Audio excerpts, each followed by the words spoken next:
Okay, welcome to Screenshots. I'm joined by my co-host, Juan Arraya. Juan, what do you have for our viewers today? All right. We do have the awards for the first half of the season, of the 2014-2015 season. And we are also going to have Lennart Jonason that we taped an interview with you last week when he came for the Long Island Invitational. So we're going to have it in the show today. I'm really looking forward to the awards. Can you give the viewers a couple of the different categories just to give them a sneak peek? Yeah. We're going to have the best dress, the best partner, the most likely to hit you in the head award, the smelliest player award. Lots of surprises. Should be fun. And I also understand we have a category for a certain country in the Southern Hemisphere about the worst player from there. Yeah, we have the most prestigious award. That is the worst South African player award. Well, I suspect Johan won't be winning that, but we'll get to that in our next segment, and hope everybody enjoys it. Yeah. See you.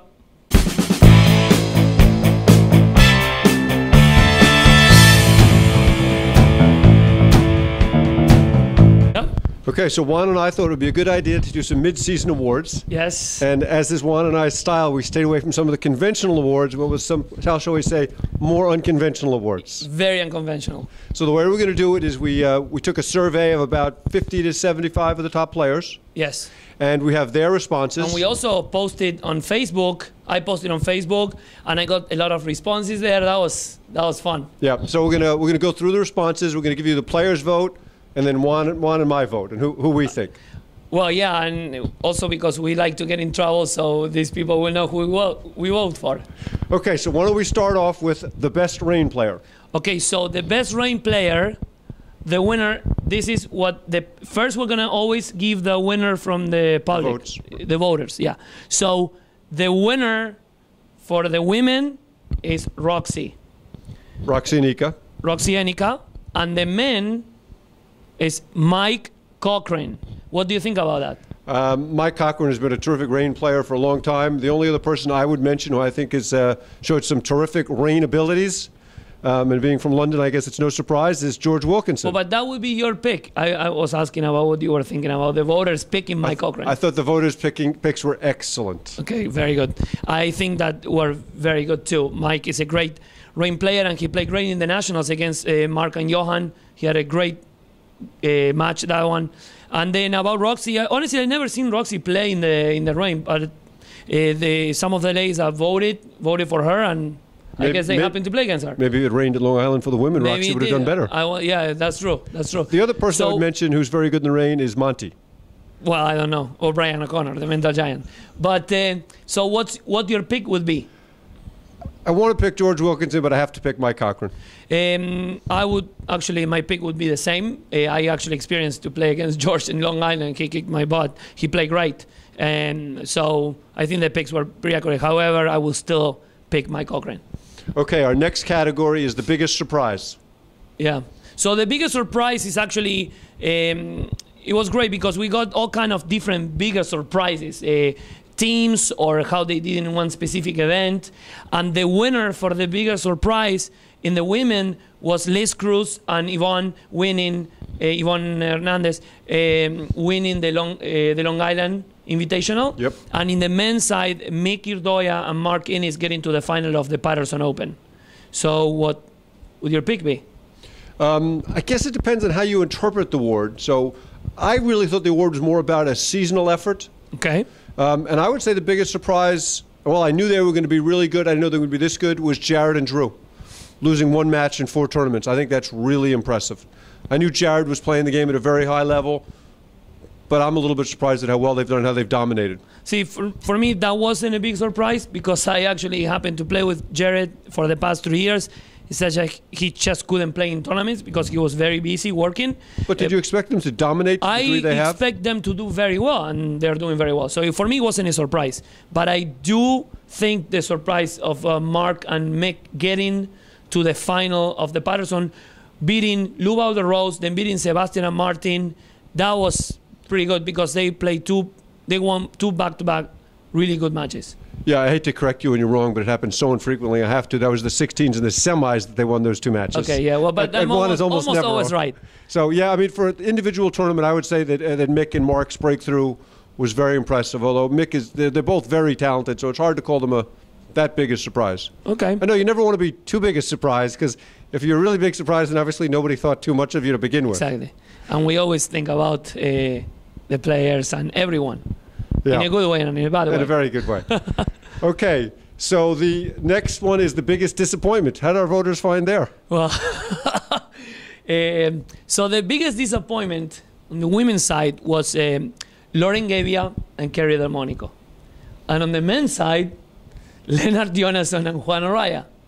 You don't think it's impressive that you guys are ranked 13 in the country? I don't think. I think that we could be ranked higher. We haven't been playing well together. Well, in fairness, you lost 2 of your 3 matches this year to Drew and Jarrett. Yes, and then and the other match was in the pouring rain. Yeah, but so it's a little bit despite harsh. the fact that we only lost 3 matches, we got to 2 semis and 1 final.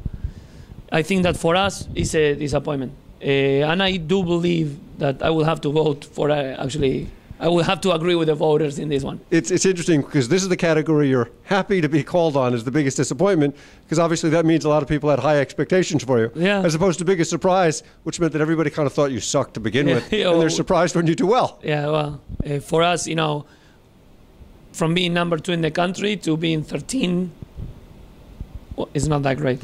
Yeah, Lauren and KD, I got to agree with that one. I thought those guys were going to be really good. I thought they're going to be one of the top 2 or 3 teams, which isn't to say they won't be by the end of the year, but right now they're not there yet. But these are half season right. awards. So for this half season, I think that's pretty accurate. And on the guys, I have to concur with our voters as well. You guys at 13 in the country, that's a disappointment. Yeah. No question. But I'm still 5 with Alex. 5 with Alex. Okay. Okay. Our next one is Best Newcomer. Best Newcomer. I know that many of the players will not know the women's winner. Her name is Mirtha. She works with Martin Bostrom. I cannot say her last name, so I'm sorry, Mirtha, if you're watching this. But I heard she did very well in her first tournament. She got to a quarterfinals in the Boston Invitational, but she's a great tennis player, and that doesn't surprise me that she would be one of the best newcomers. On the men's side, one of our voters said that her tennis game translated perfectly to paddle. I read that, yes, and I haven't seen her play, so I can't say that she's right or wrong. But on the men's side, Mick Urdoya as the best newcomer, I think is pretty accurate. What do you think? Oh, hard to argue with Mick. I mean, this is his second full season. He really picked up the paddle last September of 2013 for the first time ever. Just really talented, and I can't speak for the women's side, but Mick would get my vote on the guys' side. It's funny. Yesterday, I actually received the Platform Tennis magazine, and I didn't even read through it, but it's on the table where we're having dinner, and my son starts looking at the pictures, and he first didn't recognize me. That makes 2 of us. He didn't recognize me, but he goes, "Oh, this is my tennis pro," and he was pointing at Mick because he actually plays indoor tennis with Mick. So that was funny. And then I showed him the other pictures. So Mick, congratulations. I mean, I think you're playing great, and keep it up. He's definitely going to be. Okay, so the next one, which is somewhat similar to the best newcomer, is the future star. Yeah. And our voters picked whom? The voters picked for the girls' side, Gabi Niculescu. One voter said she was the most talented player she'd ever seen. I did see her play. I really like her style. She plays a modern style, hard hitting. Her forehand, she can hit it. She's feisty on the court. I love her style very much, very much. I don't know how much she's playing these days, but I really like the way she plays. And on the men's side, Corey Parr. I think he will be a future star.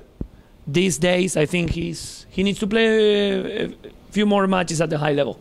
Yeah, his game has improved a lot. He's worked hard at it.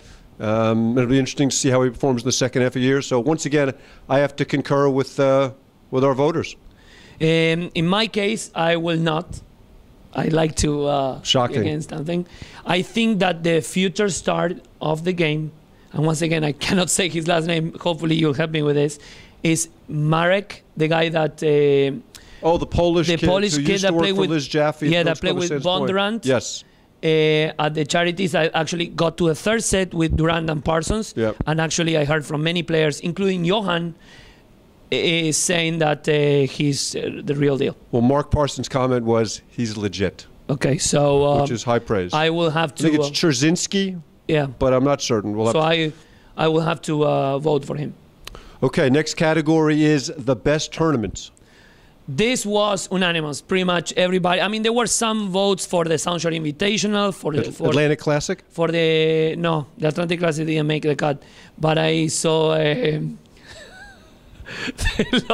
Dwayne Hayden Long Island Invitational was yeah. very well run. Dwayne runs a Patterson, great event. yeah, Patterson, another well run event, but most of the votes, and I will agree with it 100%. The Nationals Mix 2014, not just because I won, but I think it was a very well run. Patricio did a great job. Patricio Mistotrano did a wonderful job. It was a phenomenal event. Yeah, I didn't hear one negative comment, and from paddle players, that's pretty impressive. Yes. So I agree with it. Okay, so our next award is the most likely to hit you in the head. Yeah. There were some interesting responses. There were a lot of responses. I mean, you were copied in some of them. I got a lot more, but it was great. I mean, there were many votes. Most of the people that were voted in this category were people that hit hard, like Johan, Monty. Monty got some votes. Yeah, Monty got some votes. Now, was this most likely to hit you in the head on Parsons purpose? Got a vote. And I'm gonna say I remember this one, but I'm not gonna say who voted for him. But Parsons, but only when he hits the forehand because he's out of control or something like that was it. So, but the winner on the men's category for the most likely to hit in the head was Marco Grangeiro, and I have to agree with that. He sometimes goes a little high. Yeah. I don't know if he does it on purpose or not. I wouldn't mind if he does it on purpose. If he tries to hit you, but not in the head. But in the women's category was Martina Andreikova, the winner. I think that she was more voted because she can hit hard and sometimes the ball flies. You know, the women get a little touchy about that, more so than the guys. Yeah. So what do you think? I can't argue with our voters. I mean, Johan clearly deserves some respect. Yeah. How about Doug Jones? Well, Doug Jones can hit it high and hard. But Doug wasn't even voted. I think, one thing I actually want to say about these awards, because I posted on Facebook, on the APTA website, on the APTA Facebook page, and I tried to make it very public. Not many people from the Midwest nor Chicago voted. We did get 2 or 3. But next time, I hope that for the year-end awards, we get more votes from the Midwest and from Chicago. Okay, we'll have to call some of those guys and encourage them to vote. And they were copied in one of the emails I sent. So next time, hopefully. Okay. So our next award is the Nationals Dark Horse. Not many votes for the... actually, no votes in this category for the women. The ladies that responded, I don't know, they didn't see it, Dark Horse here. But on the men's side, the winners were Mick and Mick Urdoya and Mark Innes. Okay. So what do you think? I think that I would vote for Corey and Max because they're a little darker horse based on the rankings right now. And on the women's side, I would vote for Dana Parsons and whoever she plays national with. I assume Isla Main. Dana won Boston last weekend with Katie Adams, and I think should get some respect for best newcomer for the women. I don't know if she got any votes there. She did get some votes there. But yes. Dana's really talented, and I think ultimately might be the best player in the family. Well, I don't know about that, but I would pick her. I mean, they're a very good team. Dana, very good player. Yeah. Hopefully, they will be able to come through as a team because they haven't had great results so far. And on the guys' side? On the guys' side, it's hard. It's very hard because they're, in 2009 when Johan and Jerry Albright won the Nationals as a 16 seed, 2010. 2010. 2010. That shows you that the game is very wide close, open. and anybody can win. So whoever wins, I don't think the Nationals is going to be won by a team that is outside the top 16. So in any of the top 16, I would pick them to win. It's just how they're playing that given weekend. I don't think. Well, sitting here today for Nationals, there's one team to pick. Yeah, but for a dark you never horse. know. Yep, I mean, they just played three setters, Johan and Mark at the Sound Shore Invitational. Yep. You never know. I mean, they see it go. They have to start catching up, and all of a sudden they lose a match that they should win. You never know in Nationals. You never know. Okay, so our next category, moving on, is best competitor. Best competitor in the women's side, Liz Cruz. And then on the men's side, Drew Broderick. And in my case, I will pick them both. I think it was pretty accurate. Drew's a tremendous competitor. I think in my case, I would probably pick Mike Stulak, who's one of the great competitors we've had in the game for a long time, and then Kerry Flynn. I think Kerry Flynn is an amazing competitor. I mean, for a woman, Kerry came out of a design school. She's not a tremendous tennis player, and to come 2 points winning nationals last year, she's got a killer instinct, and she just really fights hard. Right. Okay, next award is for sportsmanship. Sportsmanship. I mean, when we created this category, honestly, I never thought of another person winning this award. Pretty much everybody agreed on the man winner for the sportsmanship award of this half of the season was Mike Stulak. Pretty much out of the almost 50 votes we got, 45 were for him. It was pretty impressive. I even got a vote there. What do you think about that? I think it probably was not from one of your partners. No. I was definitely, but that surprised me because That's a compliment. I mean, yeah, it is, but I don't think it's that accurate. I think Stulak is on a different level. He's an unbelievable competitor, like you said, but what it makes him great paddle player, not because of his skills, it's because of how good he's on the court. I could never vote for anyone other than Stulak, but having said that, for honorable mention, I would go with Parsons Durrett. Yeah, the story at Sound Shore a couple years ago, were you there that day when they were playing Stulak and Estes? No. So it's 4-all in the breaker, first set.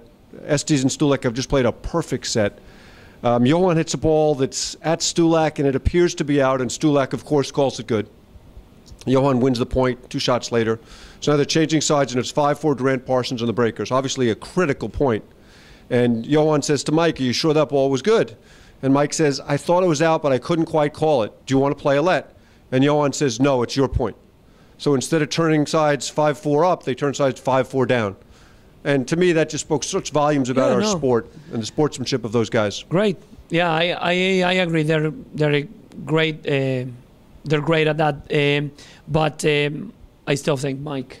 Mike too. would be my pick. And on the women's side? On the women's side, Vicky Stoklasova, and that doesn't surprise me. I mean, look how you get Vicky on the women's side and Stulak on the men's side, but very close to me. Johan and Mark are very close, and they're both. I mean, Johan and Mark or Vicky are number 1 in the country. That shows you that if you want to be at the top, you gotta be good sports. Yep, I like that. Okay, so the next one is the funniest players. The funniest players. So on the women's side, we got votes for Danielle Lenoir. I'm sure Max voted for her since she works for him. I don't remember, but I think he did. And then on the men's side, John Lubau. A lot of votes for John Lubau. I think he's a very funny guy. Very funny. But also, it depends how you describe funny. I mean, he's super funny. He's always joking. He's always stealing my car keys and stealing stuff from my car, which doesn't make me too happy. So to me, John, you're not freaking funny. But he is a funny guy. Although I will have another pick on this. Aman Singh. Aman is very funny. My partner. Aman is super funny. So I would pick him.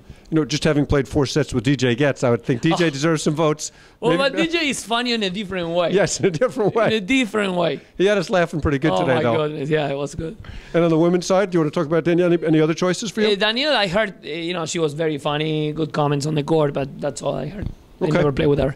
Okay, so the next one is the best promoter of the game, and here's where our voters clearly got it wrong. Well, promoters of the game, I don't know why it was pretty obvious in this. Everybody voted for the same people. And the winners are you and I.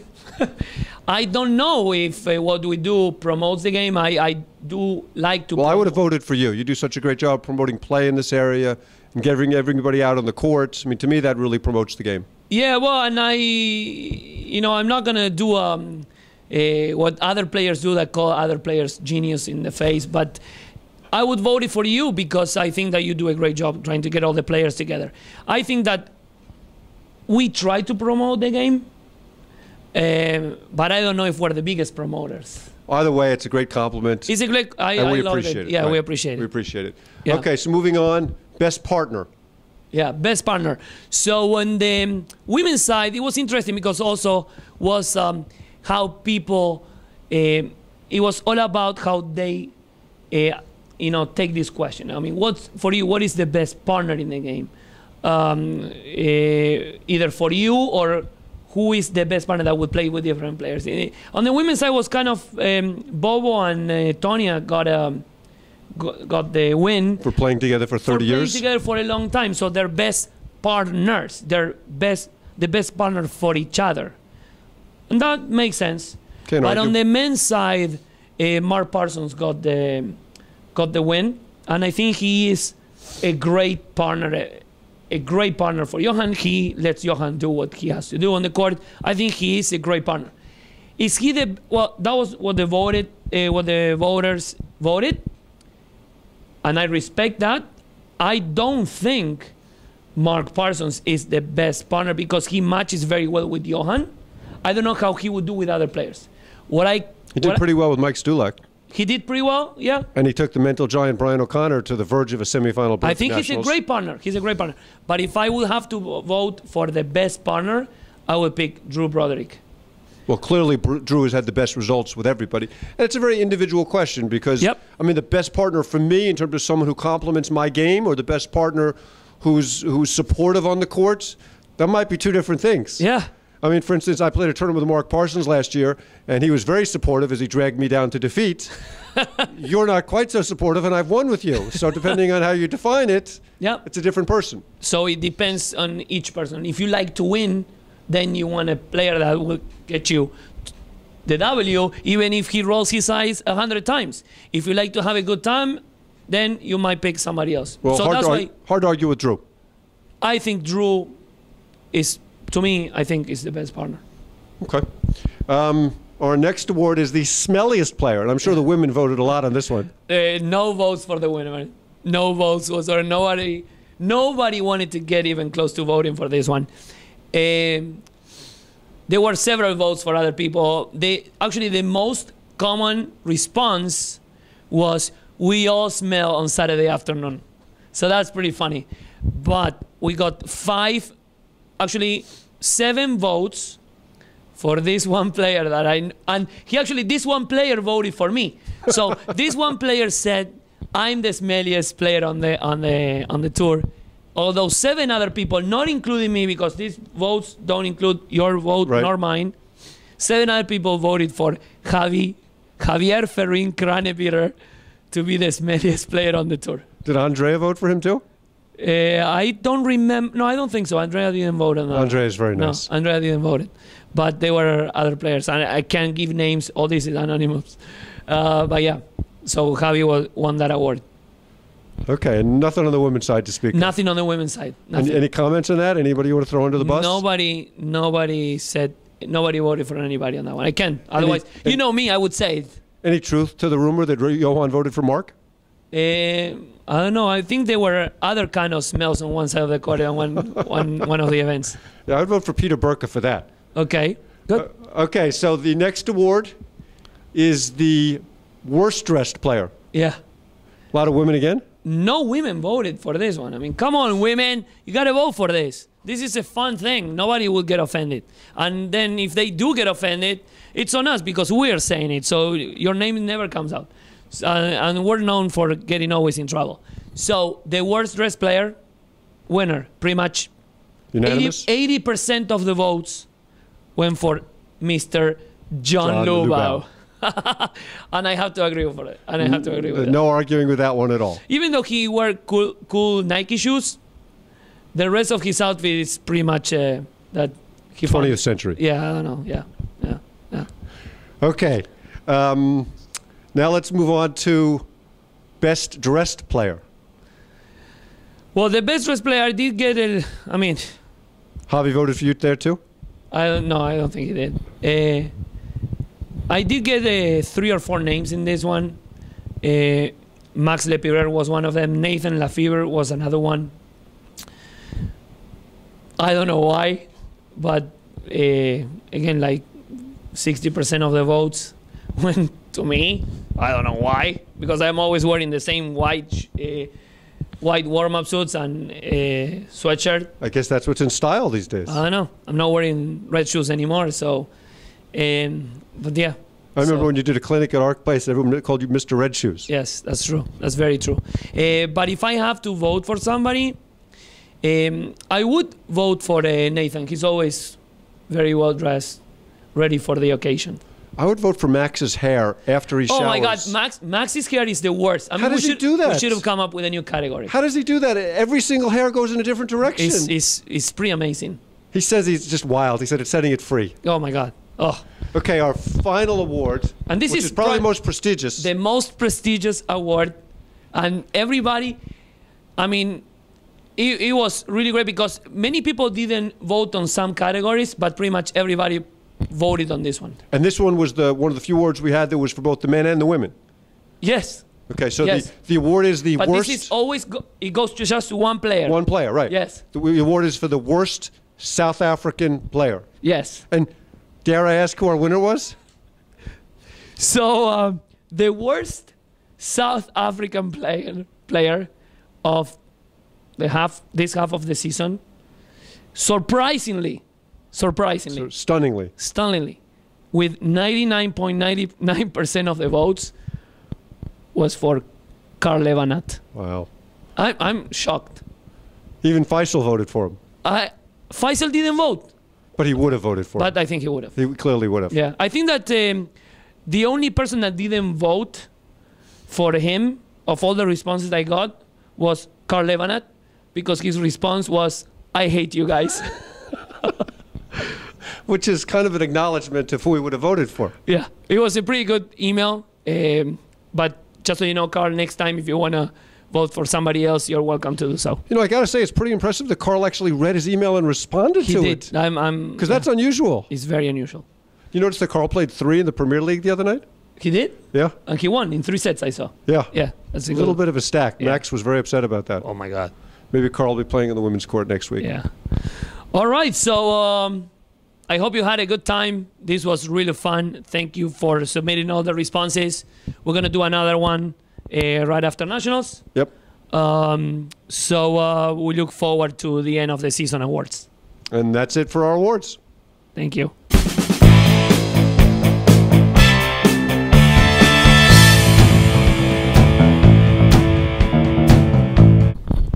So I'm here with Lennart Jonason. Joe Lennart, welcome to the show. Thank you very much. First of all, how's life in Florida? What do you miss from living in the Northeast? I don't miss much, but I do miss paddle tennis. Okay, well, it's good to have you back. Wanted to ask you about a couple of matches you played. You've been involved in two of the most interesting quarterfinal matchups in Nationals in the last few years. First one is Rochester 2008. You're partnered with Jerry Albrights, and you prevented Flip Goodspeed and Scott Menzinger from making their Hall of Fame induction ceremony. I guess that's the only thing I could be proud of in that match. No, we played a great match, but it was one of those bitter defeats that made me not sleep all night, and the following day was not pretty. Now, that was a third set breaker? Third set breaker. 10-8, 11-9, the third set tiebreaker? Something like that. I try to... So no memories of that match. You blocked everything out. No, there are plenty of memories of that match. I just remember almost calling a ball out, but I couldn't. On match point? On one of our match points. How many did you have? We had 2 match points. Wow. Yeah, that was really cool. I mean, for having a team miss the Hall of Fame induction ceremony because they were on the court playing a quarterfinal nationals was really interesting. Okay, so let's fast forward the clock 5 years. Another third set breaker, another quarterfinal match in nationals, which you have fonder memories of. Yes. And that was one of the best matches I've seen in a long time. Was your match with my partner Juan Arraya against Drew Eberle and Brian Uline, an incredibly talented team. Very talented. What are your recollections of that match? I thought Juan played extremely well. I thought I played solid. I thought Drew and Brian played very well. I was hoping they would wear out, but they really didn't. There was a little bit of contentiousness with one of my calls. I guess it was wishful thinking that I called a serve out, but in my eyes it was out. In their eyes it wasn't. So, all in all, I think the right team won. Yeah, and my recollection was there were several disputed calls, and Eberle and Uline ended up winning all the points on the disputed calls. That's correct. I felt so guilty on the call that we had that I actually didn't really play the following point. Overall, it's... So my recollection is Brian mishits a serve to you in the deuce court at 8-7 or 9-8 in the tiebreaker. That's correct. The ball is fluttering everywhere. You call it out. They go crazy. Mark Bliss, who's umpiring, says the ball was good, and then there's some confusion about the rule. Well, at first he agreed with my call. First, he agreed with your call. Yes, and then he wavered and said that, it was good, and then he said that we should play 2, and then he said that they should win the point. So he was all over the map. And the rule is that on a disputed call and a serve, it's automatically a let. Correct. So we come back, we play a let, and you give the point away. I essentially give the point away. Yes. Were there any unhappy Argentines at that moment in time? There probably was one. And I also recollect you win the next point, so you have match point again, and you're changing sides, I guess, at 9-8 in the breaker now. Or correct. 9-8 in the breaker. Correct. And you go to say something to Brian. Yes. You're looking to apologize at that point because you're feeling badly. Yes. Was there another unhappy Argentine at that point as well? Very. He wanted me to focus on the match, but, we're not playing for big money, so, So you guys change sides, you win the next point, you win the match. Yes. And then there was some issue at the net in the handshake? I thought Brian was going to stuff his racket down my throat more than shake my hand. Okay. So let's fast forward to today. When you were up here, you were playing a lot of paddle on a regular basis. How do you handle 6 weeks between picking up paddles? How do you maintain that level of sharpness? Because you've always been one of the best ball strikers in the game. I can't say my timing has been perfect yet. I'm just hoping that by the time national rolls around that my timing will be on the ball. I am working out a lot more than I did up here. I did a lot more teaching up here than You look very skinny. So, hopefully that'll translate into better play later on in the season. Now, rumor has it that you transferred some of your weight from yourself to your partner? I did. That was part of the plan. He took too many balls from me, so now I'm going to try to take a few more. Well, that'll teach him to eye roll you as often as he does. Well, Lennart, it's great to have you back, and hopefully we'll talk to you again later on in the season as the year progresses. Terrific. Thank you.